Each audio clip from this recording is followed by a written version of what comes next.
आप सबको बड़े आदर के साथ प्रणाम करता हूँ। साथ में मैं ये वीडियो क्यों बना रहा हूँ उसका पर्पस आपके साथ शेयर करना चाहूँगा। बजट 2021-2022 की चर्चा के दौरान हमने ये डिस्कस किया था कि सीनियर सिटीजन्स जिनकी उम्र 75 इयर्स या उससे अबोव है और जिनकी इनकम का सोर्स सिर्फ पेंशन इनकम के फॉर्म में या तो सिर्फ इंटरेस्ट के फॉर्म में है, ऐसे सीनियर सिटीजन्स को इनकम टैक्स रिटर्न फाइल नहीं करना होगा, ऐसा प्रपोजल रखा गया है। यानी कि ऐसे सीनियर सिटीजन्स को इनकम टैक्स रिटर्न फाइलिंग में से एग्जम्प्ट करने का प्रपोजल रखा गया है। पर अब सवाल ये उठता है कि सारे सीनियर सिटीजन्स जो डिस्कस किए हुए क्राइटेरिया को फुलफिल करते हैं वो सभी को ये एग्जम्पशन मिल जाएगा? जी नहीं। ये एग्जम्पशन जो प्रपोज किया गया है, ये एग्जम्पशन का बेनिफिट जो प्रपोज किया गया है, उसके साथ साथ कंडीशनों का कुछ मायाजाल भी प्रपोज किया गया है। कंडीशनों का मायाजाल, उससे मेरा ये मतलब है कि ये एग्जम्पशन कौन अवेल कर पाएगा और उसके लिए क्या क्या कंडीशंस फुलफिल करनी होगी। तो उसके लिए एक कंडीशंस का लिस्ट दिया गया है जिसके फुलफिल होने के बाद ही, वो प्रोसेस फॉलो होने के बाद ही ये एग्जम्पशन लिया जा सकेगा। पर सबसे पहले हम ये चर्चा कर लेते हैं कि हर एक व्यक्ति को इनकम टैक्स रिटर्न फाइल करना नॉर्मल प्रोविजंस के तहत कब कंपलसरी बनता है और कब उन पर इनकम टैक्स रिटर्न फाइल करने की रिस्पॉन्सिबिलिटी आती है। वो डिस्कस करने के बाद हम ये जो बेनिफिट दिया गया है इनकम टैक्स रिटर्न फाइलिंग में से एग्जम्पशन का सीनियर सिटीजन्स को, उसके बारे में जो कंडीशंस भी प्रपोज की गई है उसकी डिटेल में चर्चा करेंगे। तो आइए सबसे पहले देखते हैं इनकम टैक्स रिटर्न हर एक व्यक्ति को फाइल करना कब कंपलसरी होगा नॉर्मल प्रोविजन के तहत।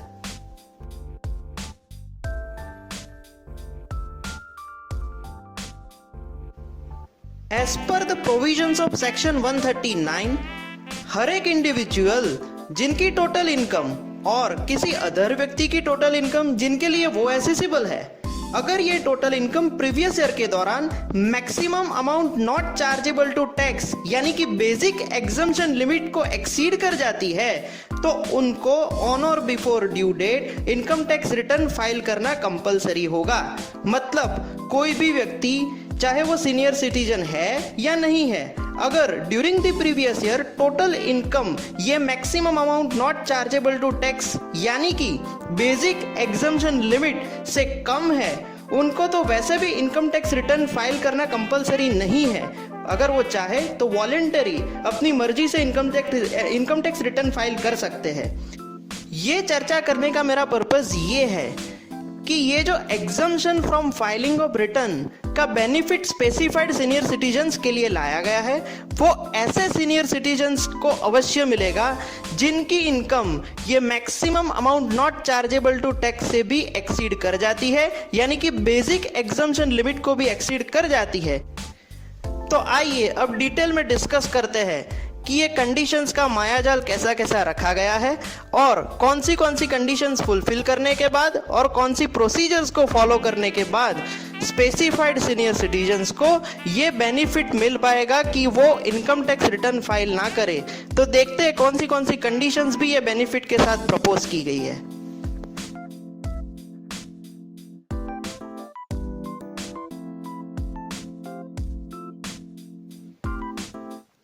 तो ये प्रपोजल रखा गया है कि सीनियर सिटीजन्स जिनकी उम्र 75 साल या उनसे ज्यादा है, उनको रिटर्न ऑफ इनकम यानी कि इनकम टैक्स रिटर्न फाइल नहीं करना होगा, क्योंकि उनको रिलैक्सेशन दिया जाएगा एक न्यू सेक्शन इंसर्ट करके।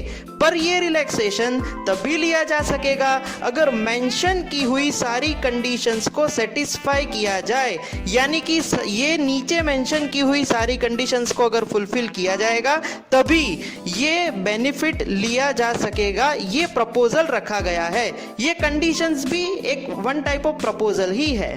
तो देखते हैं कौन सी कंडीशंस प्रपोज की गई है। पहली कंडीशन ये प्रपोज की गई है कि senior citizen resident in India होने चाहिए और ड्यूरिंग द प्रीवियस ईयर उनकी एज 75 साल या 75 साल से ज्यादा होनी चाहिए।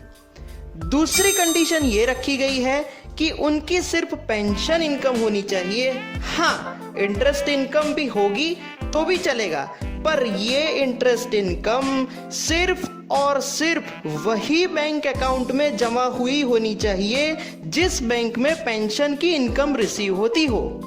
यानी कि अगर इंटरेस्ट की इनकम पेंशन वाले बैंक अकाउंट के अलावा किसी भी दूसरे बैंक अकाउंट में मिल रही है, रिसीव हो रही है, तो ये रिटर्न फाइलिंग में से एग्जम्पशन वाला बेनिफिट एप्लीकेबल नहीं होगा।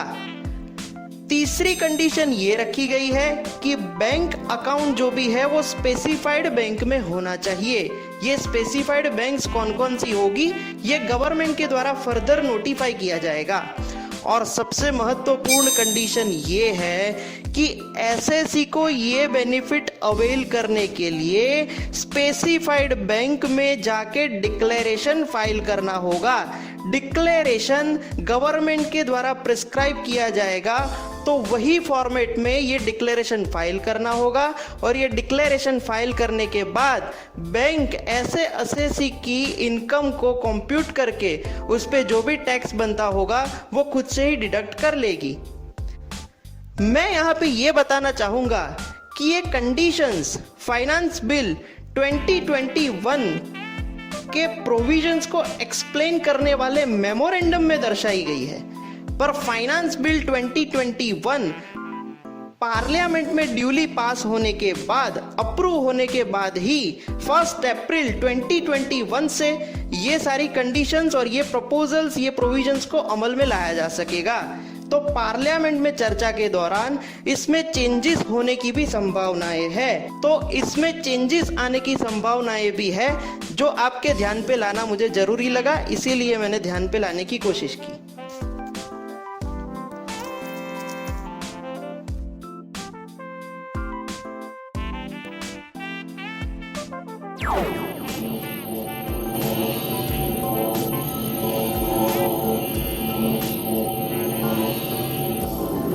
इस वीडियो को ध्यान से सुनने के लिए आप सबका बहुत बहुत धन्यवाद। Thank you. जय हिंद।